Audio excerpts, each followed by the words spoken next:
Hello student. तो पिछले video में हम लोगों ने बात किया था कि बिहार चयन पर्षद सिपाही भर्ती के लिए आवेदन कब से शुरू होगी, कितने पोस्ट हैं, किन किन कोटि के लिए कितने पोस्ट रखे गए हैं। और अब इस वीडियो में हम लोग बात कर लेते हैं कि इसके लिए किन किन चीज़ों की ज़रूरत पड़ेगी, क्वालिफिकेशन क्या होगा, जो शारीरिक मापदंड है वो कितना तक होगा, क्या क्या होने चाहिए, इन सभी चीज़ों को हम जान लेते हैं। ठीक है, तो चलिए यहाँ पर 4 नंबर जो यहाँ पे दिया हुआ है यही से हम शुरू करते हैं। सिपाही पद के लिए आवेदन हेतु पात्रता, यानी कि इसके लिए क्या क्या पात्रता होनी चाहिए, क्या क्या आप में योग्यता होनी चाहिए।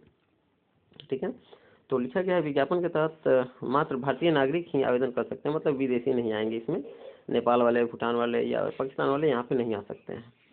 खैर, आगे है शारीरिक मापदंड। अभ्यर्थियों के निम्न अनुसार न्यूनतम ऊंचाई, सीना माप, वजन इत्यादि होना चाहिए। जैसे कि यहाँ पे कोटि दिया गया है कि आप किस कोटि से बिलोंग करते हैं, इसको देख लेंगे। यहाँ पे हाइट दिया गया है, यहाँ पे सीना दिया गया है। ठीक है, और बहुत अधिक हाइट नहीं है, ठीक ठाक ही है, और मेरे ख्याल से इतना तो सबके होंगे ही। फिर भी आप अपना हिसाब अपना देख लेंगे, आपका हाइट क्या है, आप अपना पहले मेजर कर लेंगे, उसके बाद में फॉर्म को फिल कीजिएगा। तो जैसे कि लिखा है गैर आरक्षित पिछड़ा वर्ग के पुरुष अभ्यर्थियों के लिए, यानी कि जो जनरल हैं और जो ओबीसी हैं उनके लिए है।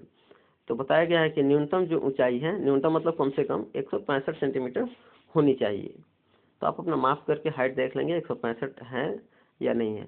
और सीना जो है बिना फुलाए हुए 81, और अंतर आना चाहिए 5 का, मतलब कि फुलाने पर 5 सेंटीमीटर बढ़ना चाहिए, क्योंकि कई ऐसी परिस्थितियाँ होती हैं या कई ऐसे बीमारियाँ होती हैं जिसमें सीना जो है उतना अधिक नहीं फूल पाता है। तो ऐसी स्थिति में उन्हें जो है इसके लिए योग्य नहीं माना जाएगा। तो आप अपना देख लेंगे 5 सेंटीमीटर कम से कम फूलना चाहिए सीना, यानी कि फुला करके 86 होना चाहिए। ठीक है, उसके बाद में अत्यंत पिछड़ा वर्ग के पुरुष अभ्यर्थियों के लिए 160 सेंटीमीटर चाहिए हाइट न्यूनतम, और सीना वही है, सीना में कोई बदलाव या कमी नहीं की गई है। अनुसूचित जाति एवं अनुसूचित जनजाति, जिसको SC ST कहा जाता है, इनके लिए जो हाइट है वो 160 ही रखा गया है, लेकिन सीना में इनको छूट दिया गया है। इनको जो है 79 सेंटीमीटर न्यूनतम सीना बिना फुलाए है, और फुला करके फिर वही 5 का अंतर आना चाहिए। सभी वर्ग की महिला अभ्यर्थी के लिए हाइट में कमी कर दिया गया है। अगर लड़कियों का हाइट 155 सेंटीमीटर है तो फिर हो जाएगा, इनमें सीना माप की कोई मतलब प्रक्रिया नहीं होती है, इनका वजन देखा जाता है। याद रखिएगा, महिलाओं के लिए क्या देखा जाता है, वजन। जैसे कि पुरुष के लिए सीना फुला करके देखा जाता है, बिना फुलाए देखा जाता है, उस तरह से स्त्रियों के लिए जो है अनिवार्य है वजन। तो कह रहा है न्यूनतम जो वजन है वो 48 kg होना चाहिए। 48 kg से कम अगर वजन है तो फिर समस्या है। याद रखिएगा, आपका वजन, यदि आप लड़की हैं तो आपका वजन कम से कम 48 kg होना चाहिए। उसके बाद में एक और यहाँ पे महत्वपूर्ण लाइन है, लिखा है कि ट्रांसजेंडर अभ्यर्थियों के लिए शारीरिक मापदंड महिला अभ्यर्थियों के समान ही होंगे। यानी जो ट्रांसजेंडर होंगे उनके जो मापदंड जो उनकी ली जाएगी वो महिला के अनुसार ही ली जाएगी, यानी कि हाइट इतना होगा और इन पर ये लागू नहीं होगा, और वजन जो है 48 kg होनी चाहिए। ठीक है, तो ये तो था शारीरिक मापदंड। अब देखते हैं क्वालिफिकेशन।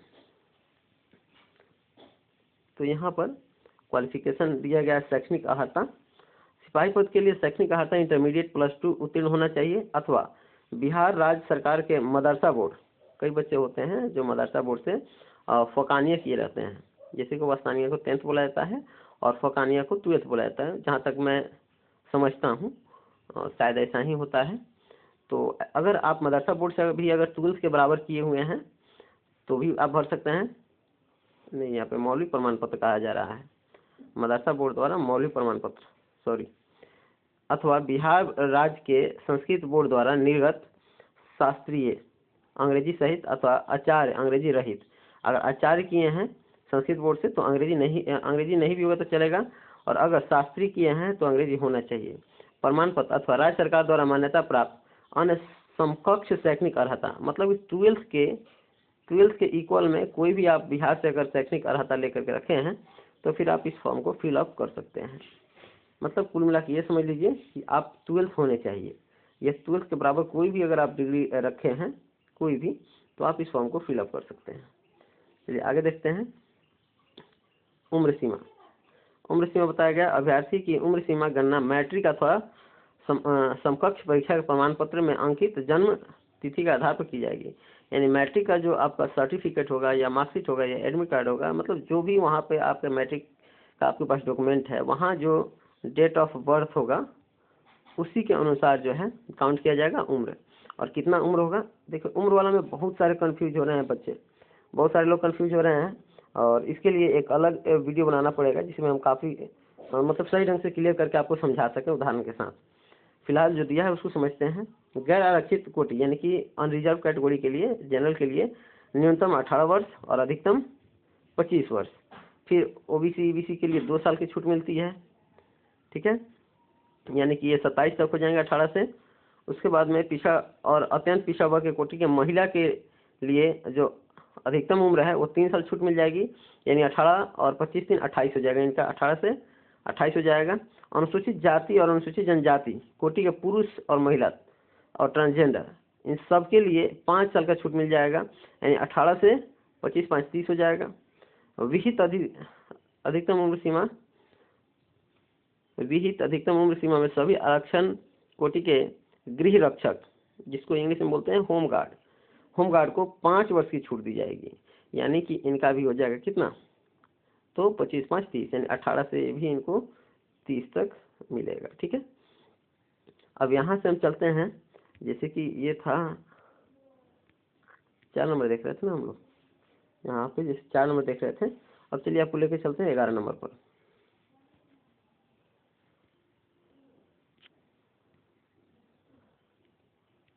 11 नंबर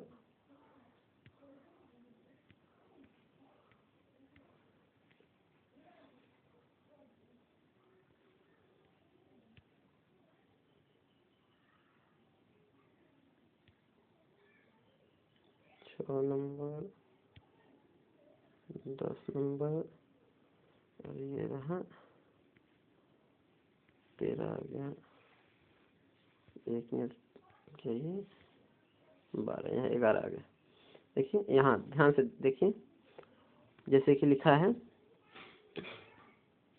कि ये जो है 2023 के अनुसार काउंट किया जाएगा, यानी शैक्षणिक अर्हता के लिए 18/4/2025 आवेदन की अंतिम तिथि होगी, ये तो ठीक है। जाति निवास प्रमाण पत्र के लिए 18/4/25 से ही डेट देखा जाएगा, क्रीमी लेयर के लिए 18/4/25 से ही डेट देखा जाएगा, यानी इससे आपके पहले सारी चीज़ें बनी होनी चाहिए, याद रखिएगा 18/4 से पहले आपके पास सारी चीज़ें बनी होनी चाहिए, ठीक है। शैक्षणिक अर्हता मतलब कि जो आपका जो मिनिमम क्वालिफिकेशन 12th बताया गया है, वो कागज़ जो है, चाहे वो जो क्वालिफिकेशन है वो आपका पूरा हो गया होना चाहिए 18/4/2025 से पहले तक। 18/4/2025 से पहले अगर 12th वाले आप लोग का रिजल्ट आ जाता है तो आप इस फॉर्म को भर पाएंगे, अन्यथा नहीं भर पाएंगे। जाति और निवास जो है, जिसको आवासीय हम लोग कहते हैं, वो आपका 18/4 से पहले बन जाना चाहिए, ठीक है। क्रीमी लेयर रहित यानी NCL जिसको बोलते हैं, ये भी 18/4 से पहले बन जाना चाहिए। आर्थिक रूप से जो कमज़ोर हैं, जिनको बनवाना पड़ता है EWS, उनका भी 18/4 से पहले बन जाना चाहिए, याद रखिएगा इस सभी चीज़ों को। या जो होमगार्ड से हैं उनके पास भी जो भी कागजात हैं वो तैयारी करने के लिए अंतिम तिथि 18/4 बताया गया है। बाकी उम्र सीमा के बारे में देखेंगे हम अगले वीडियो में, और फिलहाल के लिए इतना ही, धन्यवाद।